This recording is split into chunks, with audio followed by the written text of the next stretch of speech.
Good morning student. आज हम पढ़ेंगे दिल्ली सल्तनत की स्थापना के अंतर्गत तराइन का युद्ध जो पृथ्वीराज चौहान और मोहम्मद गोरी के बीच में हुआ। सन 1911 में मोहम्मद गोरी और पृथ्वीराज चौहान के बीच तराइन नामक जगह पर, है ना, ये जगह का नाम है तराइन, इसलिए यहाँ एक बार नहीं और युद्ध हुई, इसलिए इसको प्रथम कहा गया, है ना। तराइन नामक जगह पर प्रथम युद्ध हुआ। इसमें मोहम्मद गोरी को पृथ्वीराज चौहान ने हरा दिया। जो गोरी थे ना, वो हार गए। इस युद्ध में मोहम्मद गोरी बुरी तरह से घायल हो गए और मुश्किल से बचकर फिर वहाँ से निकले, है ना।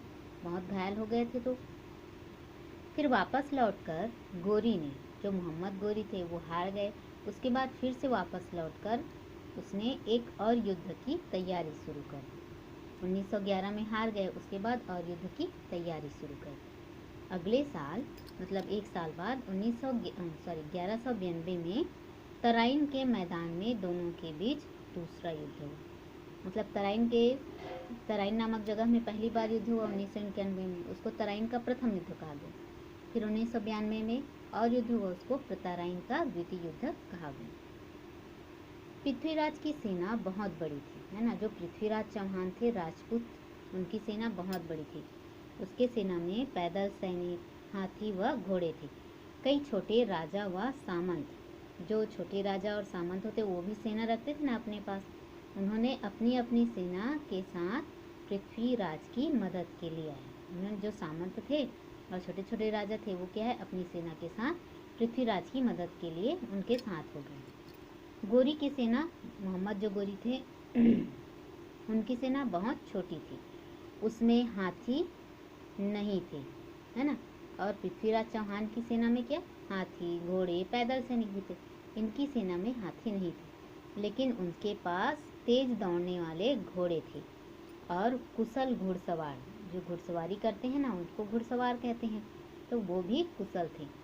घोड़े पर चलते चलते वो तीर चला सकते थे, मतलब घोड़े पर चलते चलते वो युद्ध में तीर चला सकते थे। जब गोरी के घुड़सवारों ने पृथ्वीराज चौहान के हाथियों पर वार किया, जो हाथी है उन पर वार किया, तो हाथी पीछे की तरफ भागने लगे। जब उन पर वार हुआ, है ना, जब उन्होंने तीर से वार किया तो क्या है, हाथी जो है वो पीछे भागने लगे अपने आप को बचाने के लिए, अपनी ही सेना में तबाही मचाने लगे। जब पीछे दौड़ने लगे तो अपनी ही सेना को रौंदने लगे। अतः इस युद्ध में पृथ्वीराज की हार हो गई, है ना। देखो, पहले युद्ध में मोहम्मद गोरी हार गए और दूसरे युद्ध में पृथ्वीराज चौहान हार गए। जब गोरी के घुड़सवारों ने पृथ्वीराज के हाथियों पर तराइन के दूसरे युद्ध के बाद दिल्ली में राजपूतों की जगह तुर्कों का शासन स्थापित हो गया, है ना। पृथ्वीराज चौहान को हरा दिए, फिर उन्होंने क्या किया, अपना शासन स्थापित किया। तुर्क मतलब जो मोहम्मद गोरी हैं वो तुर्की के थे, है ना। इसके बाद मोहम्मद गोरी के तुर्क सेनापतियों ने तेजी से पूरे उत्तर भारत को अपने कब्जे में कर लिया। पृथ्वीराज चौहान को हराकर उसने क्या है, उनके यहाँ शासन कर लिया और पूरे उत्तर भारत पर अपना कब्जा कर लिया। अब हम देखते हैं तुर्कों की सफलता के कारण। जो मोहम्मद गोरी की सफलता हुई है ना, तो उसके क्या कारण थे। तुर्की लोग इतनी तेजी से कैसे सभी प्रमुख राजपूत राजाओं को हरा पाए, है ना, क्या था उसका कारण, है ना। राजपूत राजा उनसे क्यों हार गए, इन सवालों के बारे में अलग अलग जो इतिहासकार होते हैं ना, वो अपना अलग अलग मत देते हैं। कुछ इतिहासकारों का मानना है कि राजपूत राजाओं का पारस्परिक भेदभाव, पारस्परिक मतलब अपने ही परिवार में अपने ही जो हिंदू राजा है उनसे मतभेद एक प्रमुख कारण था। इनमें राजा जयचंद की भूमिका महत्वपूर्ण थी।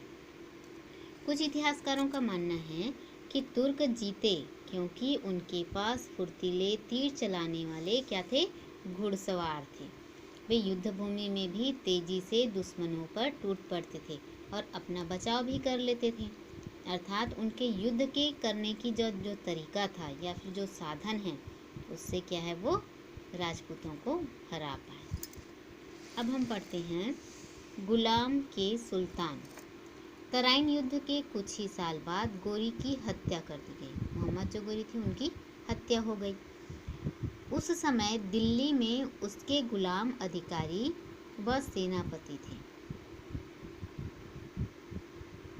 गुलाम से क्या है, सुल्तान बने हैं ना। जो गुलाम अधिकारी व सेनापति थे जो वहाँ की शासन व्यवस्था देख रहे थे। हम सोच सकते हैं कि इन दिनों गुलाम बड़े अधिकारी व सेनापति भी होते थे। उन दिनों तुर्किस्तान, ईरान आदि देशों में यह एक आम बात थी। कुछ व्यापारी युवकों को खरीद कर, जो व्यापारी होते थे वो युवकों को मतलब लड़कों को खरीदकर उन्हें युद्ध कला और प्रशासन का प्रशिक्षण देकर सुल्तानों को बेच देते थे, इंसानों को बेच देते थे, है ना। जैसे सामान खरीदते बेचते हैं ना, वैसे ही इन गुलामों को, ये जो लड़के थे, युवक थे, उनको प्रशिक्षण देते प्रशासन का, है ना, शासन चलाने का, और उन्हें सुल्तानों को बेच देते। इन गुलामों को उनकी योग्यता के अनुसार काम और पद दिए जाते थे। इसके बदले उन्हें अधिक वेतन भी दिया जाता था। कुछ योग्य गुलाम अधिकारी अपने मालिक के बाद शासक भी बन जाते थे, है ना। जो अधिकारी बन गए फिर उनके बाद क्या है, मालिक के बाद शासक बन जाते थे। दिल्ली में मोहम्मद गोरी का गुलाम कुतुबुद्दीन ऐबक, है ना, ये क्या थे, मोहम्मद गोरी के गुलाम थे। वो क्या नाम है उनका, कुतुबुद्दीन ऐबक, प्रशासन का काम देख रहा था। गोरी की मृत्यु के बाद कुतुबुद्दीन ने अपने आप को एक स्वतंत्र सुल्तान और दिल्ली को एक स्वतंत्र प्रांत घोषित कर दिया। इसलिए कहा गया है गुलाम से सुल्तान। इस तरह यह दिल्ली का पहला सुल्तान बना। कौन, कुतुबुद्दीन ऐबक। उसने दिल्ली में कुतुब मीनार का निर्माण प्रारंभ करवाया। ठीक है, आज के लिए इतना ही।